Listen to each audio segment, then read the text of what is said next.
This episode of the podcast is brought to you by the WCRA.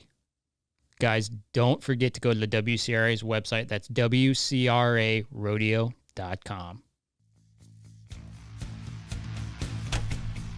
This is The Gauge with host Chance Conradou. Are you freaking serious? It's Conrado. This is The Gauge, and I am Chance Conrado. On this episode of the podcast, we're trying to remember how to do podcasts.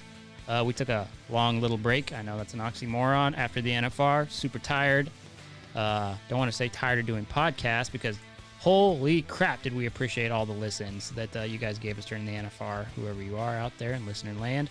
Anyway, back to business. We've got Justin and Jordan Briggs. All you barrel racers out there, you know who Jordan Briggs is. You know who Jordan Briggs' mom is. You know who Jordan Briggs' mom's horse is. You guys know. What's great about them is they run what I am dubbing a self-sustained training facility. They do everything. Sun up to sundown, the feeding, the stall cleaning, the fence building. They put the plumbing into their, toilets, I guess. That's a weird topic. But they did it, and they continue to do it and do it successfully. They're pretty amazing people. They have figured out a way to carve out a niche in an already niche industry, and I think it's very impressive, and I think everyone will appreciate this podcast. Jordan's been on other podcasts, so she says, not like this one. You guys will like it. Check it out. Oh, I feel pretty good. We haven't done, you guys are our first podcast back in the studio since the NFR. We have not done a whole lot since then. Oh, cool. Need some time to kind of Reset. not talk to people. Yeah, I bet. Did you guys go at all? I did, yeah. Yeah. I went for one night. I went shopping at the convention center and then went to the round. I just wanted to go see the arena and the setup, and It was amazing. it was super cool. I Yeah. didn't go. Not at all? No. Had no interest? I just didn't want to wear a mask and deal with everything. I'm pretty anti. Anti-mask? Yeah. Yeah. All of us in this room are, except for one person. I bet you can't guess who. All right, you got to think back there, but okay. I don't think we're recording, right? We're recording a little bit. Oh, perfect. I wore one to vote. And Yeah. That was about it. Yeah, they are. It's like resurging. I thought we'd be done with the mask by now, and people are more put your mask on than ever. Yeah. It's just crazy. Especially when you come to the big cities. Wow. Yeah. I mean, Waco for sure, probably, just with the demographic down Waco's there. bad, yeah. Wait. How close are you guys to actual 20 miles. really? Oh, 'cause you guys are Yeah. far enough out where you don't really have to go for anything. Yeah, not too bad. That's where we bank and do a lot of stuff. So, but it's not bad. Yeah. And not like Austin, probably. No. Yeah, no. Even here, even Fort Worth. I mean, Fort Worth held out for a while where they just weren't crazy, but you kind of slip in the stores without a mask if you want to be that guy, and I definitely do. Yeah. Just for the fun of it. But because sometimes people just react to oh, put your mask on, or you could just see them side eyeing, and that's there's not been really any excitement, so For that's sure. enough excitement. Isn't that awkward, though, for you? Awkward for me? Yeah. I enjoy it. No, I'm probably a little more comfortable in my skin than you are, Tyler. I just So- don't like the awkwardness. That's just me. Really? Somebody down in Austin, I guess there was a company after Black Friday. Everybody went shopping. Everybody came back to work Monday. I don't know what company it was. I was this secondhand. The boss asked who went Black Friday shopping. Mm-hmm. Just randomly. Didn't say anything to him before. So whoever said they went, he said, all right, go home for 2 weeks, no pay, quarantine. What? Was that in Waco? Austin. Oh, that was in Austin? Is that even legal? Yeah, I wouldn't think so. You'd I think don't you'd have to know. give them a heads up. Yeah, well, I mean, It was just Austin. hit them with it when they come back to work. Really? We're not paying you, go home for 2 weeks in quarantine. Wow, perfect timing. Great. Yeah, I wonder if there's a workman's comp suit there or something. I have no Yeah, idea. I would imagine. That kind of goes with the whole weird Austin thing. I mean, they did try to defund the police. Actually, I think they successfully defunded the did. police in Austin, and then Governor Abbott had to step in to prevent it, right? Isn't that what happened Okay. there? I didn't keep up with it. For sure they did, yes. Yeah, I don't know. But, yeah, I mean, we actually haven't talked. We talked so much about the NFR that we haven't. But, I mean, what night did you get to go? Went that first Saturday, didn't you? I think so. Third, fourth round. Round 3, Yeah, yeah. I think it was the third round. Yeah. And, yeah, I mean, I've been to the NFR I don't know how many times at Vegas with my mom and everything. And so it was just really neat to see a completely different setup and the huge arena. And, it was really neat experience. Definitely gets your blood pumping. Oh, I bet it does for you. Yeah, I mean, it definitely did for me, although it was stressful. I mean, at least the first few nights when Donna popped for COVID and Caleb did, and it was just like, oh God, what are we getting into here? Yeah. Luckily, I mean, you have got to give every piece of credit, like, to the PRCA almost exclusively. For sure. Like, you can't even, like, give an MVP award to anybody but them. I mean, what they pulled off, it was just... Yeah. The way they did it and with the restrictions they had. And, Yeah, it was pretty very fantastic. Impressive. Yep. And thank goodness for the Cowboys and the Cowgirls because they rodeoed their butts off this summer. Not only was it like the toughest year for traveling, and then like the competition was crazy because everybody was rested, everybody's horses were feeling good, and then they had so many entries. Yeah. That I mean, they had 200-300 entries for the barrel racers, so I mean, it just made it that much tougher for everybody. So they dang sure deserved an NFR to get there because there was really only like the top like 5 that did good at those first rodeos that, you know, had quite a bit of money won with like Odessa and San Angelo and stuff like that were, you know, kind of had that head start. But the rest of everybody was just digging and diving for the summer run. Well, and that whole entire run during the summer, like everybody was just kind of like hoping and praying because, I mean, they drug their feet on announcing that they were even going to have it. You know, granted, that's because they were looking at all these different venues. And if you imagine if they were going to have the NFR in Guthrie, I mean, it was like between like 3 places and that was one of them. It'd be pretty sad. I probably wouldn't have wanted to go. Yeah. I mean, Guthrie is a great facility. And I mean, they've been a backbone to the COVID thing. Oh, they totally have. Yeah, because of it being a privately owned facility. But yeah, the town of Guthrie, I've been there several times this year because of their events, and there's not much going on. No, and there never has. I mean, I remember when they used to have the fraternities at the E when I was a little kid, and you just kind of go hang out there, and it's like, God, there's just nowhere to be. Nowhere. And it hasn't changed. Yeah, and I hadn't been there since back then for a long time, like when Bozo was a fraternity cult, and I went there with my mom, and you walk in that arena, and you're like, wow. And then it was like forever they didn't have hardly anything there, and now I go there like 4 times a year at least. And it's crazy. Yeah, I mean, I specifically remember that, like, I mean, I don't know, maybe 2 fraternities a year they used to have, like, in the early 2000s when I was a real little kid, and we were always there. Yeah. But, yeah, now, I mean, gosh, they had the high school finals there. They had some WCRAs there. For sure. Would not have been cool for the NFR to be there, though. Yeah. We probably hung out when we were kids and played. I bet. Yeah. I bet we did. How old are you? 31. Yeah. Okay, you're only a couple years older than me. We totally did. Yeah, because I've known Kelly my whole life. Yeah. And I'm a fellow Coloradan. Yes, you are. And so, yeah, I'm sure we hung out at some point. What are you laughing at, Ty? What's wrong with being from Colorado? Just think about taking a drink. Oh, well, you drink your sippy cup and shut up. Sorry to interrupt. Yeah, you should be sorry. We haven't done a podcast in a while, so he's like ready to chat. Oh, yeah. But yeah, I bet we did. Yeah, I mean, yeah, my mom and dad went to every fraternity they had back in those days. For sure. But it's kind of, fraternitying has kind of made a really great resurgence, right? With these, you know, these breeders. They call them breeders' cups. I mean, what do they really call them? I mean, just the stallion incentives. Yeah. Which it's like your stallion is worthless if you don't pay up into these things now. It's crazy how it's evolved. Basically, yeah.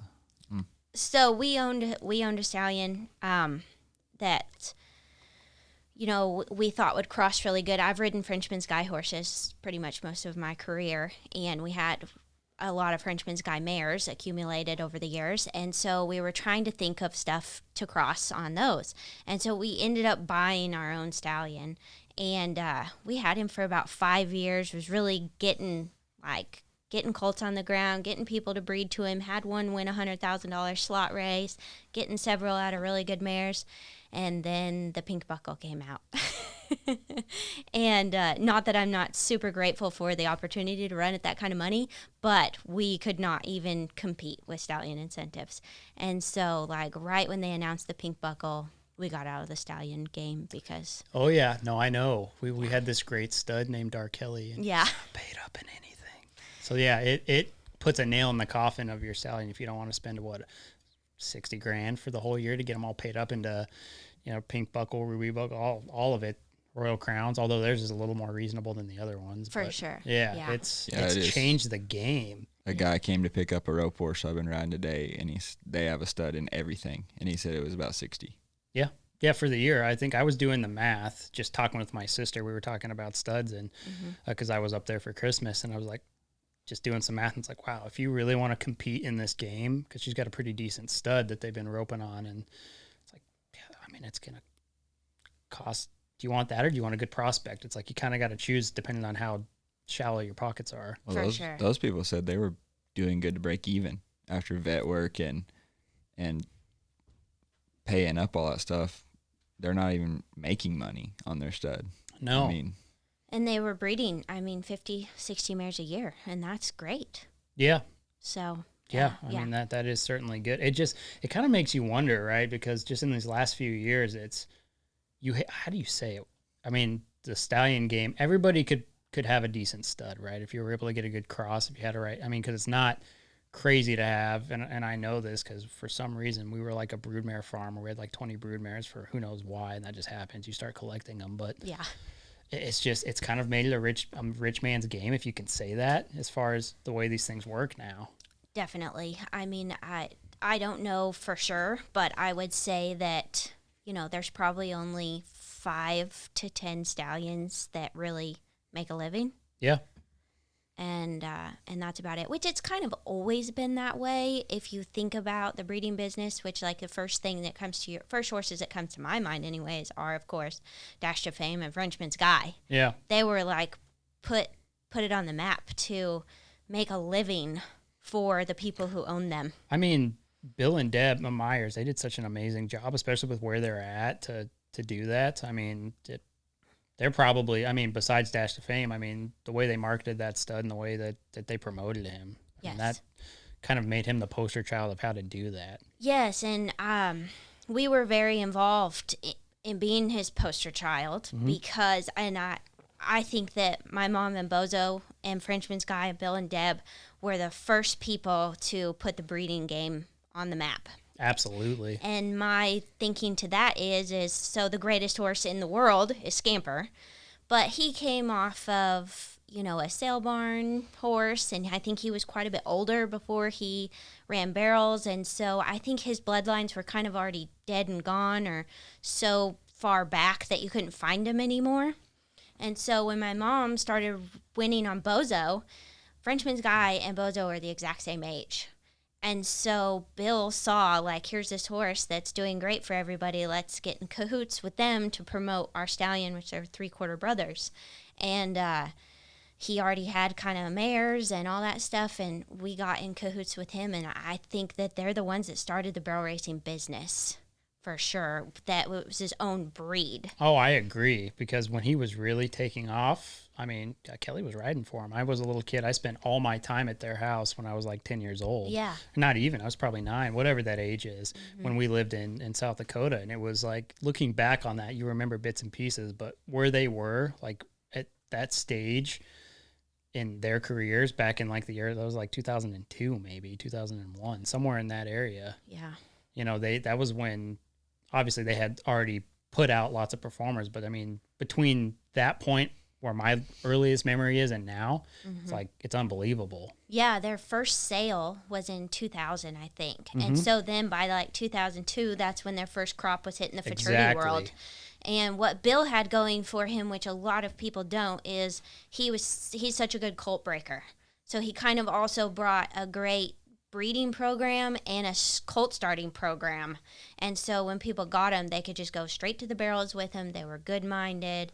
And, he just kind of started that whole thing, and we were very lucky to be involved in that. And that's kind of how Justin and I are where we are today, is because we were involved with Bill and Deb for a long time and learned a lot from them. And I rode those kind of horses for a long time that fit my riding ability. And so it's just cool to be involved with that. And then now to see Bozo's full brother, Heyday, and Frenchman's Fabulous, they're 7/8 brothers, and now they're dominating the rodeo world. So it's very cool.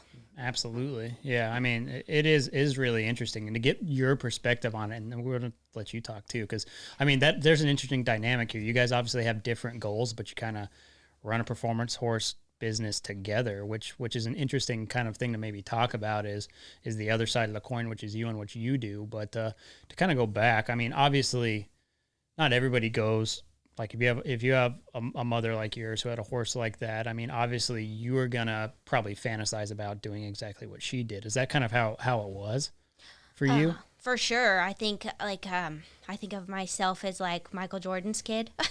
Right. And you either want to do what they did or you don't. And I just eat, breathe, slept it, everything from the day I could. Right. And my mom was rodeo. I mean, well, back up a little bit. When I was little bitty, my mom was a sheriff's deputy at the local sheriff's department, and my dad was a foreman of a ranch. Right. And so they just, worked to pay the bills and just simple people. And then when Bozo came along, he completely changed our whole entire life. And my mom was making more money at the week that, Fort Smith or a Derby or a Futurity than she made all year at the sheriff's department.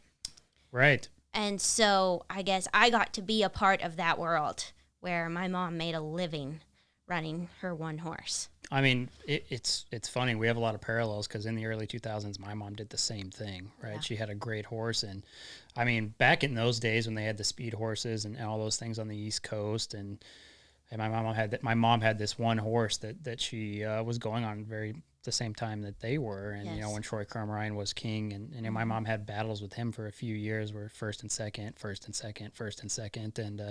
BFA first and second, speed horse first and second. And she made like $130,000 in 1 year for turdying. Yeah. Which, like, for people like us, like,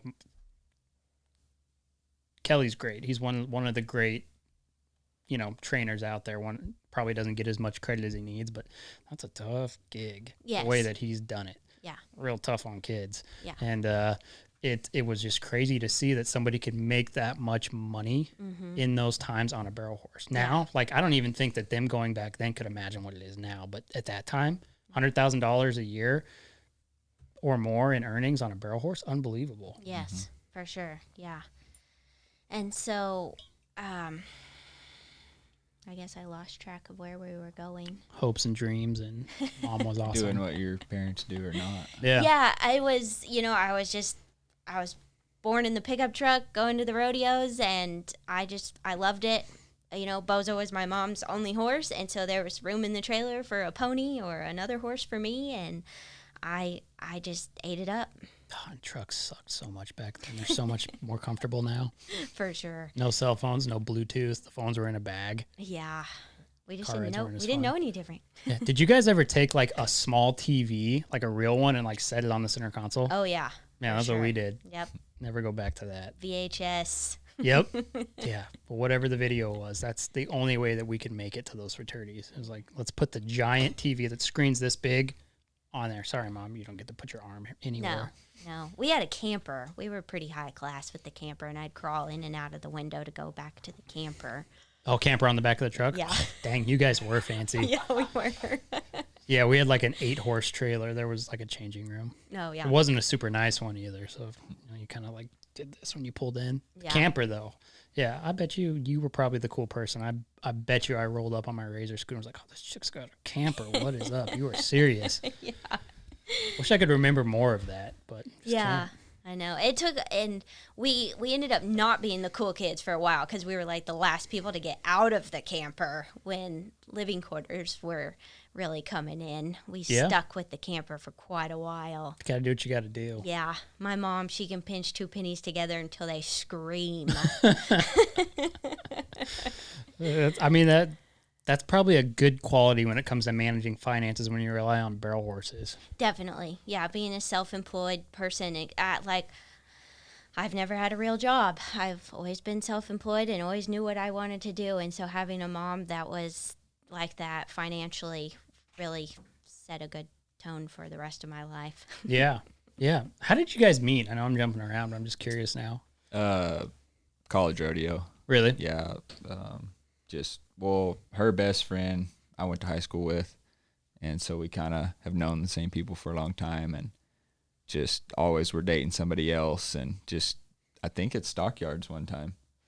Yeah. At Northside, we kind of got hooked up through our mutual friend and kind of started dating a little bit. And Really?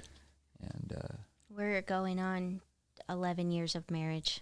Oh, congratulations. with a 2.5-year-old daughter now. Yes. So Wow. we waited a while. You guys, we're not like most people extended the honeymoon phase? Yeah.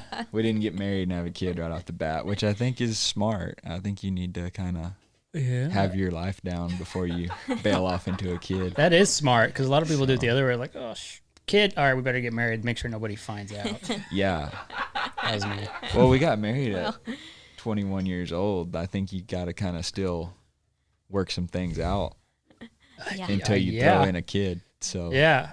I mean, well, if you make it through those first few years of marriage, it's like you've already beat the curb. So you might as well just stick it out. And then you throw horses in the mix, and now a kid. It's like it's getting Western over at your guys' house. Yeah, and I mean, like, self-employed, work together every day. Self-employed in the horse industry too. Yes. That adds a whole nother level of diversity to the game. Yeah, it gets interesting. Not necessarily with him too much. I'm definitely like day to day, depending on how my horses do. Yeah, the barrel horse trainer is. Yeah, well, yeah. I mean, it was funny. she has her ups and downs at the competition. I have my ups and downs as we're going through the 2-year-old stage of colt breaking, where today's great and tomorrow they forgot everything, So I have my mood swings at home, and she has hers at the Futurity. Yeah, you have your mood swings as you're being swung into a fence. Yeah, something. That's the fun thing about 2-year-olds. Mm-hmm. So I mean, do you break most of the colts on the place, like yourself? Yeah, we do everything. Everything? I mean, we don't have a stall cleaner. We don't have a feeder. It's us two. I mean, talk about pinching the pennies together. You're smart. That's where all the money goes. Is if you start paying people to do the shit work. I'm the even farrier, build our own the places. colt breaker. Yeah, I'm the welder. Really? We're fixing to build our 4th place together from scratch. Really? And we have somebody build the house and put the shell of the barns up, but I've built all the fence, arenas, round pens. I mean, we lay the water lines to the waters, and I mean, we do it all. So it's kind of, I don't know. I think the key to us being successful, and we do all that stuff together. Yeah. The horse deal, I don't think we do anything fancy, but we do it every day, and they get a lot of versatility. I don't think any one day the horses know what they're going to do. We're either going to go pin cows or rope or run barrels or poles or, I mean, go just trot around, whatever. I mean, we just do it all the time. I don't think we do anything better than anybody else. We just do a lot of it. Maybe more consistent, huh? Well, we don't have a very big program. I mean, we have 2 or 3 babies a year. Like the other day, we counted, and I mean, we probably have 15 riding horses at one time. So between the 2 of us, we can get that done pretty easily. Yeah, we've never had more than like 4 of any one age. Really? Yeah. Because it's just us. I mean, time you feed and start and That's clean the some problem. stalls and 7 catch days a and, week, and I mean, we don't have anybody saddling and unsaddling, which takes time, and so we try to keep it small where we can get it all done and do it For sure. Get through all of them and not be missing them. Right. I Missing mean, that's some. got to be the hardest part. Yeah. At least when you run it like that. I mean, that's kind of how we did it, but it's like trendy. You want a stall cleaner. At least when you're cleaning. It's like you want the stall cleaner. You want somebody to saddle your horses, but economically, it's probably not the best We decision. had a worker a couple times. Yeah, a girl from Australia came, Katie Lutch. We could probably never have anybody else work for us after she did. Good. She was ran amazing. everywhere she went. She comes from Australia. She helps me feed the first morning, and before I could drink coffee the second morning, she had them all fed exactly how we feed. Really? She knew every horse's name after the first day. Like, nobody's like that. So you didn't lock her in a basement to make sure she didn't go back to Australia? How many times did she come? She came for 3 3 or months at 4 a time, times. 3 or 4 times. She's like family.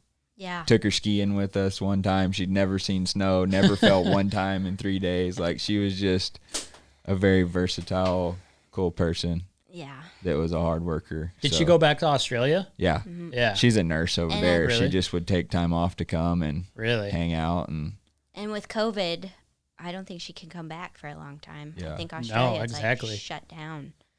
So Yeah, I mean they are in New Zealand. I mean I've got another business and we import stuff from New Zealand. I mean normally the guys who work over there come over here like once a month. They don't even have any clue when they can come to the United States because they're not letting anybody back in if they leave. yeah. So even if they can, but Yeah. that's interesting. So that's the one and only feed help you've ever had. Yep. Well, her dad, when we do go places together, her dad takes care of stuff. But we keep everything turned out mostly. So it's him come look at them, feed them once a day, because the best horses are with us. So it's just colts and broodmares, Right. they're there that just need checked on. We So- have stalls and a big barn for bad weather, but I'm a big believer in keeping horses turned out, treated like horses.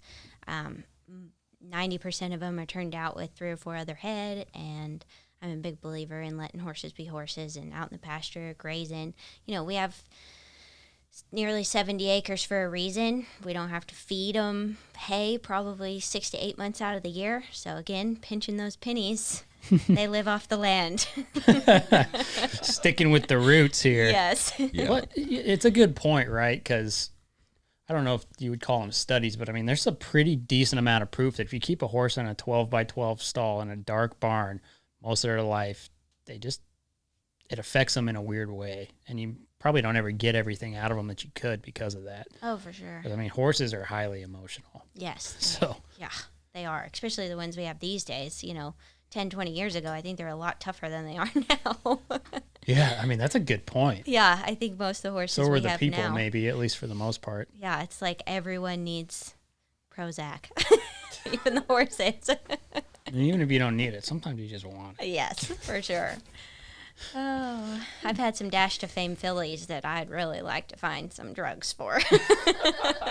Anybody who's ridden a lot of Dash to Fame horses would agree with that. Yes, and I haven't, and because like I said, I started off with Frenchman's Guys, and I've just recently, in the last 5 years, gotten to the Dash to Fame world, and You're kind of late to that party. I am very late. But our first one spoiled us. Really? Kinder? No, well, or Rolo, I guess. Yeah, but Kinder was great. I mean, they're the most talented horses you will ever throw a leg on, but their brain is very different, and you have to learn a lot. And that's what we're doing right now is we had our program like figured out with the Frenchman's Guys because I had been riding them for a long time, and they're such good-minded, versatile horses, and they were easy to rope on and do stuff on. And then we just kind of, again, late to the party on the Dash to Fame thing, I kind of started feeling left out. And I was missing out on stuff. And so we started getting a lot of different breedings, and we've had to learn a lot, for sure. Mentally, just how training, things like that. And it's been definitely a different to try to rope on Dash to Fames.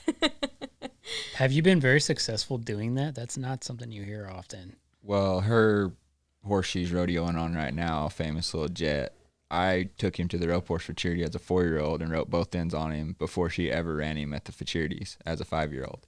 And he's the best rope horse I've ever trained. He Really? scores so good. I've had a lot of good compliments from people like Chad Masters and Caleb Jiggers, Colby Lovell on that horse. And he's amazing to head on.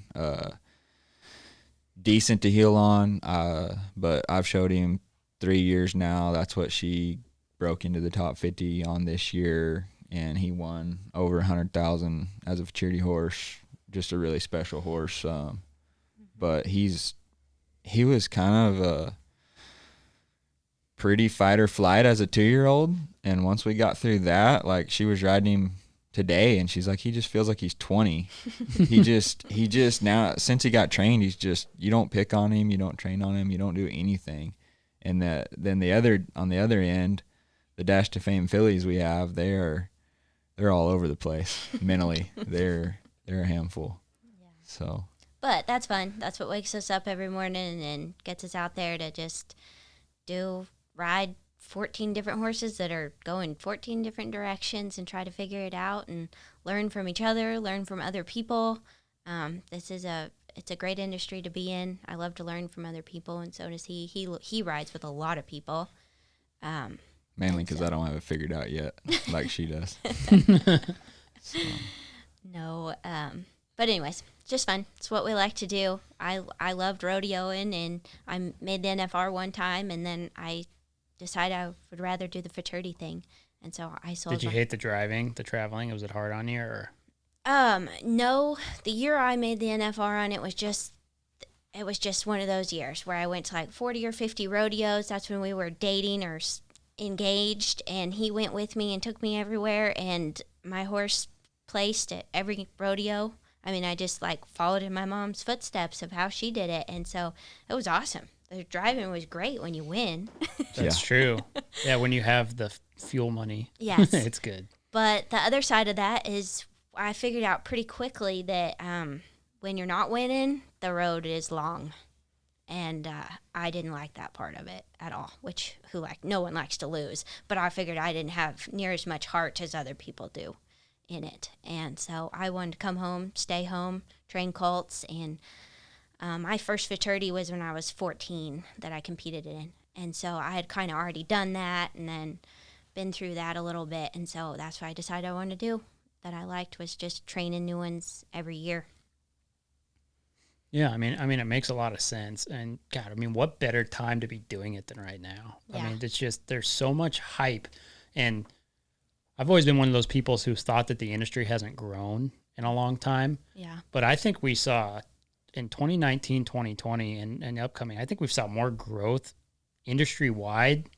You know, probably than any other time. For sure. It's just unbelievable how much in such a weird year, right? It just seems like everything's ripe to grow and ripe to kind of if you're somebody who wants to be in this industry, with a lot of people who listen to this, probably hundreds of thousands of people who listen to this are dreaming about doing what you guys do. Mm-hmm.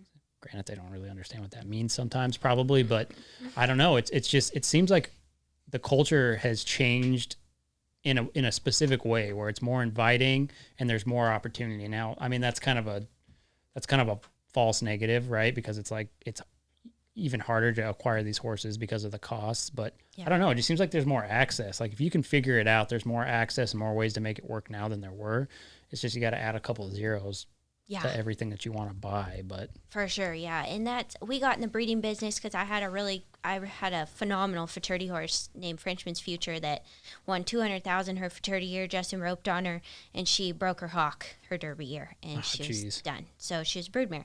So we got into the broodmare business and pulling embryos and all that stuff because that's the hand God dealt us with her. So we were going to do what we need to do to make that right. And I'm kind of a conspiracy theorist a little bit.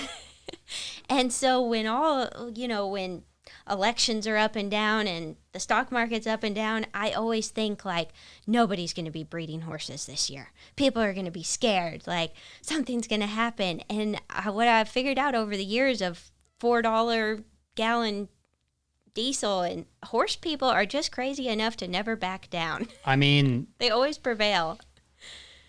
I mean, when JL Dash Heaven sold at that sale, we were right in the middle of like the world is on fire. Yeah. Someone spent $1.75 million on a stud, and I thought the world was on fire. That's when I like my mentality of it's like this industry is separate from what everything else is doing. It really is. It's closed off because if someone's going to buy a stud like that for that amount of money in a disbursement sale during a literal pandemic, because that was mid-lockdown, everything, it's like all bets are off. Like we might be recession-proof.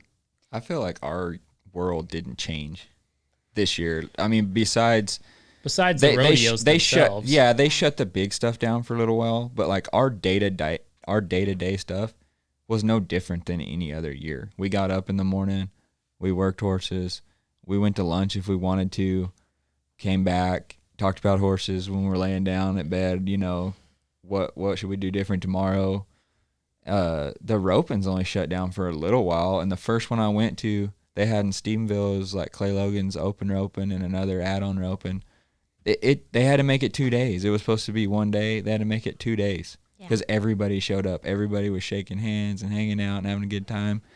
And it felt normal. Like, to me, the few teamer opens I've went to this year, it was the most normal I could feel compared to when you go to the grocery store or you go somewhere else. And then, but our home life hasn't changed a bit. I mean, granted, we live within our means and watch our money, so we weren't ever hurting for money. But I mean, we got up and worked every day. We didn't sit around and wait for unemployment or something or wonder what was going to happen. But probably because we've worked hard year in and year out and saved our money and try to live within our means, that we didn't have to worry through this year too terrible. Well, and we're kind of, this industry's used to that because it quits raining, so you don't know where you're going to get your next hay, or the cattle business goes up and down and stuff like that. So I feel like our industry is just, we're tough. Yeah, I mean, so much more resilient than your average person off the street. If you go into a big city, I mean, it's just the level of tolerance for adversity is, it's nothing compared to somebody who trains horses for a living. I mean, the daily adversity you get if you have 15 head of horses that need to ride is at least a minimum 15 times a day, right? That you're going to have some kind of adversity that, for the most part, is a lot easier than the kind of things we're talking about. Mm-hmm. So especially when you have a lot of money invested in a horse and it could make, it could not make. Do you put it on the barrels? Do you rope the head side, the heel side? What do you do with it? And then if it doesn't work out, you're out that. And I just don't think most people understand kind of those principles anymore because they don't have to. Life's too easy, and it creates soft people who aren't ready for, the things that people like us have faced, or anybody in an industry like this, from an announcer down to the guy opening the gate at a rodeo. I mean, it's just a different breed of people. Yeah. And it just, it makes our world feel very small to like, how in the heck are we having a rodeo? Why are small town people putting on a rodeo? Why are they, sponsors, the general store giving up money? Because it's the best way of life. And, businesses that have the money to sponsor events want it to keep going. Like, if we give up, I mean, then we're living like everybody else. And that's not the way we want to live. No, and the smart people or the people who get it, some of the big businesses that put up a lot of money for the NFR, for these futurities, or for some of these smaller rodeos, day in and day out. I mean, it's the same people who get hit up for money because that is one of the downsides of the industry is, and the Cowboy Channel's helping with that because they're reaching out to some bigger players and it's expanding. And actually, so are we. We're getting some people in this industry coming to us who are interested in it, and that's what needs to happen because eventually that well does run dry. But I mean, you just have to thank the Cavenders of the world and just the people who put the money, Bill Fick Ford, you name them, whoever they are, for sure, who put money into the industry to keep it going on, like your guys' is in, for instance. Well, and I've been to I don't know how many rodeos in my life, and you cannot tell me that you didn't go to a rodeo this year and the national anthem hit you different with everybody standing in the crowd, or just the great patriotic showing that they had at the NFR. If that didn't hit you different this year, then, you're not alive. And so rodeo prevailed in big ways more than, in more than one way, that we just love our people. Yeah, absolutely. And it doesn't matter who you're talking to or what you're talking about, if it's a 2-minute conversation or an hour-long conversation like this. If you're from it, you just have this special appreciation for it, and everybody can relate to that, whether they talk on a microphone, rope steers, turn barrels. I mean, every single person who's in this industry can kind of come together to keep it going. And I think that's really what we saw with the NFR. And we're going to need to see it in 2021 too, because they already canceled Denver. They canceled Fort Worth. Don't know what's going on with Calgary. They've changed San Antonio up. I mean, we're not done with the adversity. Yeah. At least on the rodeo side. Yeah, I used to still claim Colorado as like my born state, but it's getting harder and harder to do. Do you still have your Colorado phone number? No. See, I haven't let mine go. Oh, yeah. No, I've lived in Texas now longer than I did in Colorado, really? So I'm pure Texan, but I still, claim my family back there and want to go back and visit several times a year, and now it's getting hard to do. Yeah, I mean, I'm running out of reasons to go. Yeah. Kelly moved back to South Dakota, so it's like, oh gosh, lost a foothold there, but it's hard to claim it unless you want pot or now mushrooms. I don't really know why you go back. Exactly. Or you can just go to Oklahoma for one of those. Yeah. Yeah, Oklahoma. What, the mushrooms off the cow pies? I have No, a not funny that, story but- about mushrooms. Tell it. Oh no. We love these kind Do of you wanna stories. hear Let's it? go. Please tell it. So Let's go. I've only been to Vegas 2 times. Once was when she made the finals in 2009, and then I went to the World Series finals a couple years ago. And so we're in Vegas, and we pull up to the diesel pump to get some fuel on our way to the rodeo. And this van pulls up beside us, not pumping fuel, nothing. I'm just pumping fuel, whatever. I've never been to Vegas. I don't know anything about it. And the window on our truck's cracked a little bit. So Jordan, and it's turned off, so Jordan can hear me out there talking to this guy, and he's like, "Hey man, you want any mushrooms?" I'm like, "No thanks, man. I already ate." I literally did not know what he was talking about. And then I went in the store, and I literally, just like a movie, a black Escalade pulls up in the parking lot. Some guy comes running down the street with a backpack, runs up to this Escalade, takes off running down the street the other way. And I'm just watching all this stuff, and then it kind of sinks in what that guy was asking me about at the pump. You're not in and he's Kansas still not anymore. pumping fuel. And so I asked the attendant or whatever inside, I'm like, "What? This guy just tried to sell me mushrooms. He's not pumping fuel. What's going on?" He immediately gets on the phones calling the cops, because they do that all the time. They like pretend like they're pumping fuel to sell drugs, and I had no clue what was happening. He wasn't hungry. Yeah, I wasn't hungry. I told him I'd already ate. I felt Gosh, so this retarded story afterwards. would have been really fun if you'd have said, "Yes, I am hungry." Yes. Thank God. Thank goodness he did. And That'll Jordan be could hear it. $40 for the mushrooms. I sir. guess she's just dying laughing in the truck because yeah. the window was cracked, and I had no idea what was going on in the moment. These Later it mushrooms fried, sunk in. sauteed. Yeah. Yeah. So that was my Vegas first year. that in was Vegas your experience. first, like, your toe dip in Vegas. Yeah. When you said mushrooms in Vegas, I just knew this was going to be good. Yeah. Yeah, well, I mean, any street corner in Vegas, you can get pretty much anything you want if you're into that sort of thing. For sure. That's why you only try to go once a year. Yes. Ugh. It's a rough place. Have you guys been to Vegas, like, not for the NFR, like for a trip? No. Never. Yeah, I wouldn't. Yeah, I don't know. It was interesting that they. Were you gonna make it to the World Series this year? Like, were you one of the It was people a who got toss screwed? up. Like, no, I didn't enter this year. I was kind of tossing it back and forth, and then I just didn't go because of all this stuff. But and the BFA is typically always over the top of that roping. Yep. And with us having a kid now and stuff, I just kind of, she pretty much wins when she enters, and I Try. don't. So I was like, I probably need to help her. So it's more important. I can rope all year. Yeah. I didn't have the perfect horse this year and the perfect partner to go spend that much money and drive that far. So I just kind of opted out. And then they didn't have it anyway. So Yeah. didn't matter. Yeah, But man, and they canceled that so abruptly. People were shocked. Yeah. Mm-hmm. Because they were gung ho. I mean, they were having it no matter what. Oh yeah, the whole time through, we're having it. And Yeah. Yeah, you gotta wonder if you're Ty Yost, you're a new CEO. Like, who made that call? That's not a good play for a new CEO of anything.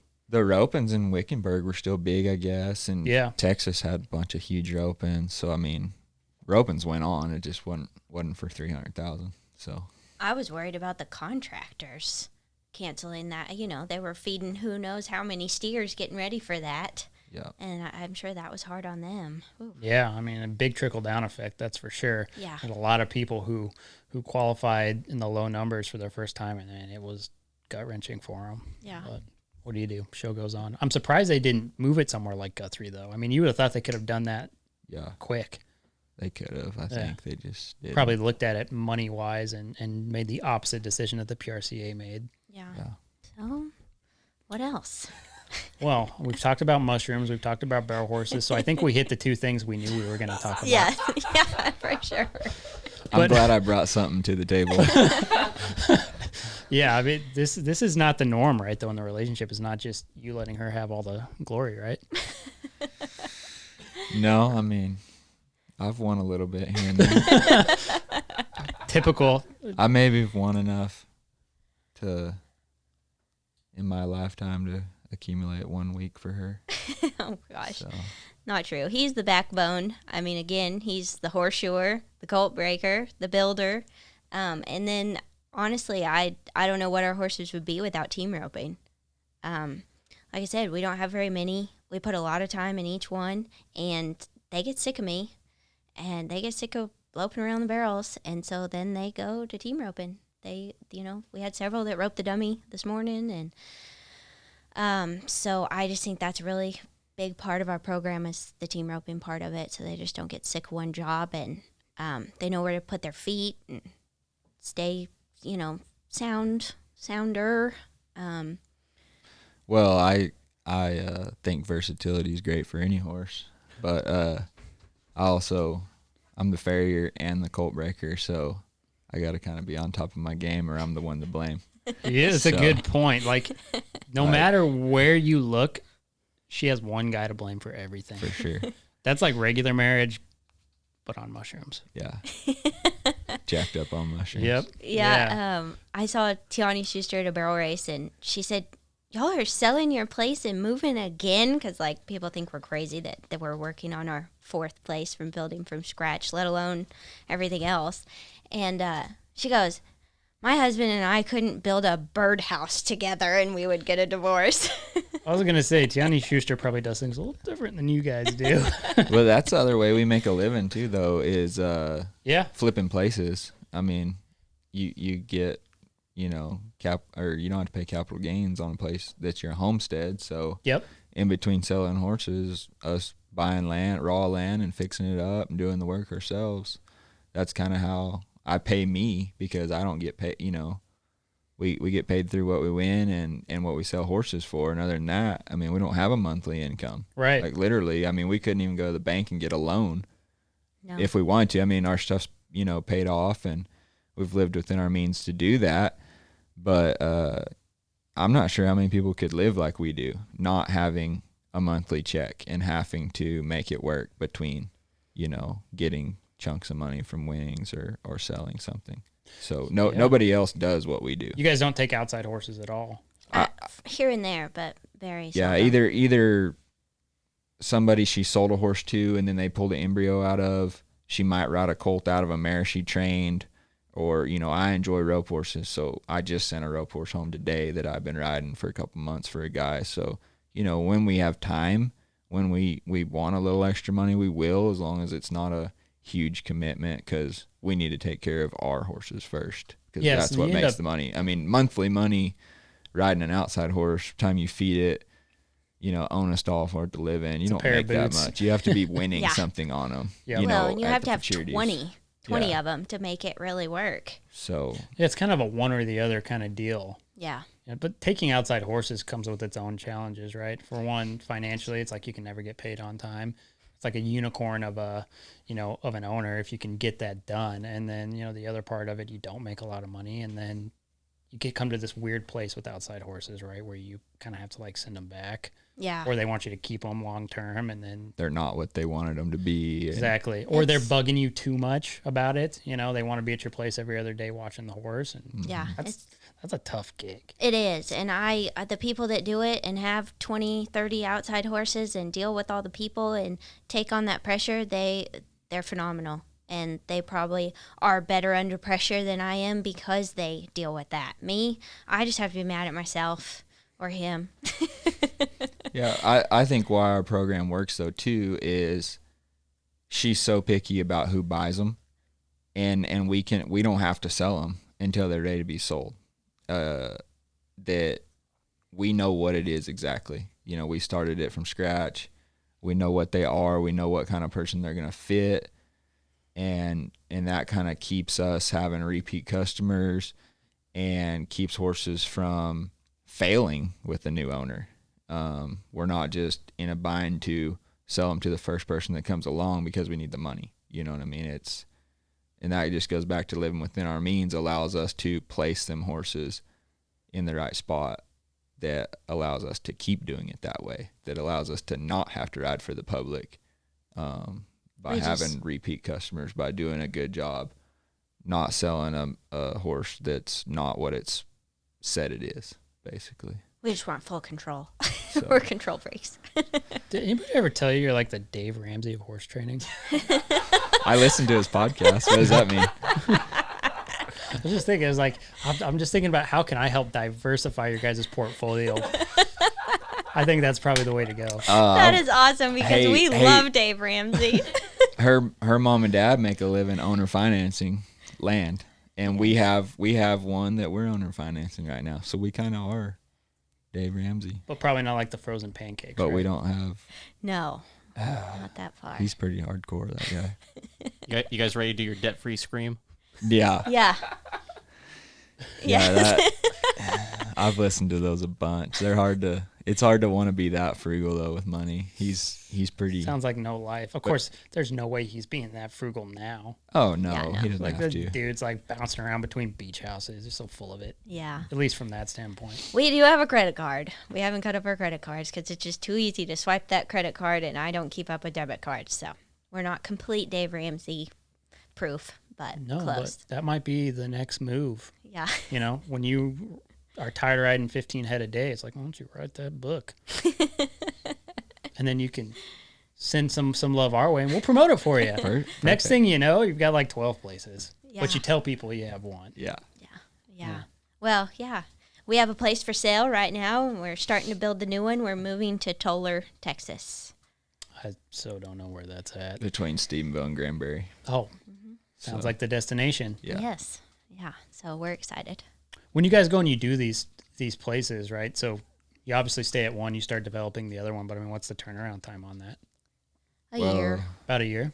To get it finished. Yeah. Well, and nothing's ever finished, but to be like Where you can livable move in. and a little less stress free. I mean, we lived in a travel trailer for 4 months while our house was being built, but we already had the barn built, and that's what we're doing this time. We're building a barn with an apartment in it, so we have somewhere to go. Oh, And- you guys are trendy too, doing the barn dough thing. Yes, yeah. Well, you have to. When you want to make money, you have to Yep. do the trendy thing. That's true. But I mean, we're gonna like do 600 square feet apartment, Yeah. and then wait for our place to sell before we can like finish out. But the most important part is our horses have a home, and then we just make it work. And we normally would just make it work living in our living quarters trailer, but with a 2.5-year-old, which talk about horse training, holy smokes! I never. She's worse than a Dash to Fame filly right now. No, I have a 2.5-year-old child. Yeah. Yeah. It is brutal. She's really funny, but she has big mood swings. Yeah, Isn't it crazy? It's like, where does all this come from? like men think grown women are crazy and a little bipolar. Like it doesn't hold a candle to a 2-year-old. No. There's a reason they call that terrible twos. It's not a lie. No, it's not. So, anyways, that's been definitely the biggest learning curve in our life because of being self-employed, 30 years old, do whatever we want every day, and then all of a sudden, bang, I'm pregnant at 30. Oh, wait, so you weren't planning it? We weren't not planning it, but we weren't planning it. No, it was like we probably need to have a kid because we're getting older, and we need that in our life. But it really happened.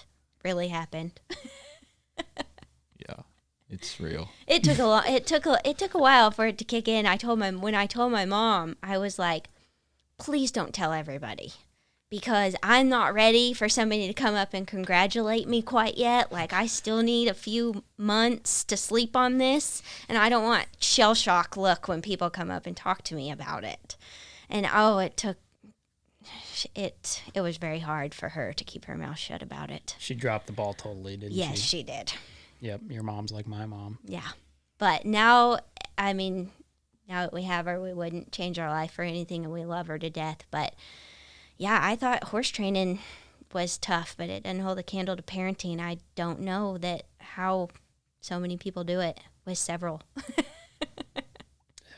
It's not for the weak of heart. No. It's like, I love you so much. I get it. Say no more. That's a great place to end a podcast. Just with that soundbite over and over and over again. You probably have to get back to the mushroom farm, huh? Yeah. Yeah. All right, guys. Well, we appreciate you guys stopping by. That was a lot of fun, and glad you gave us a little insight into your pretty excellent life. So Thanks for having Thank you. us. Yeah, I'll be thanks for having checking us. on Amazon for the book when it comes out. Sounds good. Are you going to help me with it? Absolutely. Okay. Yeah, I will gladly stamp up. I didn't finish college, so somebody's going to have to help me finish it. Well, so if you take partial college and partial college, you get a degree? Yeah. Because that would be us. Yeah. I I went for finished college either. 1 semester. Where I messed up in the writing deal real quick is I went to a small college first, and if I'd have took technical writing there, it would have been about 2 pages. And I waited till I got to Tarleton, and it was 20 pages of text. And I about died writing that. So I'm pretty sure if the book's going to be longer than 20 pages, I'm in trouble. I'm going to need help. Take all those basics in community college. Yeah. We'll use really small text. Okay. And then sell And glasses pictures. with them. Lots of pictures. Yeah. Yeah, this is getting smart, actually. Yeah. Well, all right, guys. We'll let you get on back to Waco-ish. All right. Thanks. Thank you. This has been The Gauge, hosted by me, Chance Conrado, produced and edited by our guy Ty Yeager. Shout out to the executive producers Dustin Pointer and Cody Denton. Marketing and content produced by Riley Chone. Our theme song is by Shay Ashshire and the Night Howlers. Make sure to rate and review this podcast, as well as follow The Gauge on Twitter, Instagram, and Facebook. And make sure to subscribe to The Gauge wherever you get your podcasts. We'll see you guys next time.